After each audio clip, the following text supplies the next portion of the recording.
మనిషి ఆరోగ్యానికి ప్రోటీన్ ఎంతో మేలు చేస్తుంది. కానీ మోతాదు మించితే రక్తంలో కలిసే ప్రోటీన్ విషంగా మారుతుంది. అందుకే మనిషి బరువును బట్టి అవసరమైన ప్రోటీన్ను లెక్కగట్టి తీసుకోవాలంటున్నారు నిపుణులు. సరైన పద్ధతిలో ప్రోటీన్స్ తీసుకుంటే ఎన్నో లాభాలు ఉన్నాయి. ఒక సమతుల్యత ఆహారం అందించే క్యాలరీల్లో ప్రోటీన్లు 15-35% ఉండాలి. ప్రోటీన్లు ప్రధానంగా అమైనో యాసిడ్లు కలిగుండి శరీర కణాలకు శక్తిని అందిస్తాయి. ప్రతి గ్రాము ప్రోటీన్లో 4 క్యాలరీలుంటాయి. ప్రోటీన్లు ప్రధానంగా 2 రకాల అమైనో ఆమ్లాలను కలిగుంటాయి.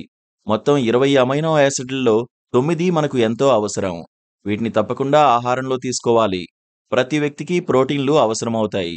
అయితే పెరుగుతున్న దశల్లో సరైన పెరుగుదల, అభివృద్ధికి ఎక్కువ మొత్తంలో ప్రోటీన్లు అవసరమవుతుంటాయి.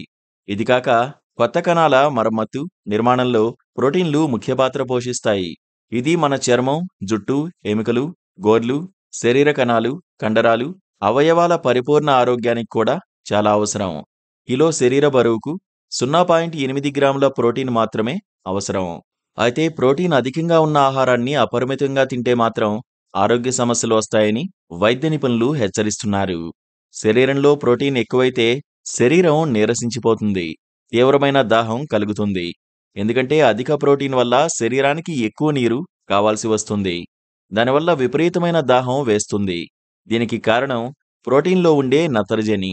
ఇది అధికంగా రక్తంలో చేరడం వల్ల ఇలాంటి మార్పులు కలుగుతాయి. దీనివల్ల మూత్రపిండాలపై అధిక భారం పడుతుంది. వ్యర్థాలను బయటకు పంపేందుకు అధికంగా కష్టపడాల్సి వస్తుంది. ఎంత నీరు తాగినా శరీరానికి సరిపోదు. దీనివల్ల శరీరం బలహీనంగా మారిపోతుంది. తలనొప్పి ఎక్కువైపోతుంది. బరువు తగ్గి సన్నగా మారిపోతారు. చాలామంది నోటి దుర్వాసనతో బాధపడుతుంటారు. ఇందుకు ఆహారంలో అధిక ప్రోటీన్ కూడా కారణమేనంటున్నారు. ప్రోటీన్లో ఉండే 2 ఆమ్లాలు తీవ్రమైన దుర్గంధాన్ని కలిగిస్తాయి. ఇందుకోసం కూడా అధికంగా నీళ్లు తాగాల్సొస్తుంది. ప్రోటీన్ శరీరంలో అధికమైతే మలబద్ధకం సమస్య కూడా ఎక్కువవుతుంది. కార్బోహైడ్రేట్లు తగ్గి ప్రోటీన్ పెరిగితే మాత్రం ఈ సమస్య మరీ తీవ్రంగా మారుతుంది.